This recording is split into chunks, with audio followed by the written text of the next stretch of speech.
অবশেষে স্বপ্ন পূরণ হয়েছে সময়ের অন্যতম সেরা তারকা কিলিয়ান এমবাপের।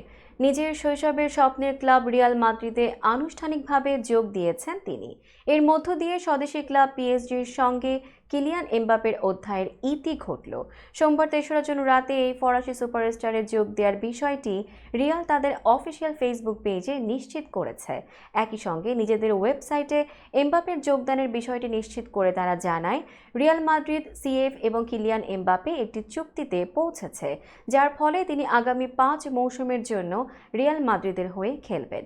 এদিকে নিজের স্বপ্নের ক্লাবে যোগ দেওয়ার পর এমবাপে নিজের সোশ্যাল মিডিয়া পোস্টে লেখেন, একটি স্বপ্ন সত্যি হলো। আমার স্বপ্নের ক্লাবে যোগ দিতে পেরে খুব খুশি এবং গর্বিত। রিয়াল মাদ্রিদে যোগ দিতে পেরে আমি গর্বিত। এমবাপের এমন ঘোষণার পর তাকে শুভেচ্ছা জানিয়েছেন বিশ্বের বিভিন্ন তারকা ফুটবলার। বাদ যাননি তার আদর্শ রোনালদো। এমবাপের করা পোস্টের নিচে তাকে রিয়ালে স্বাগত জানিয়ে রোনালদো লেখেন, এখন আমার সময় বার্নাব্যুতে তোমার অসাধারণ পারফরমেন্স দেখে আনন্দিত হওয়ার।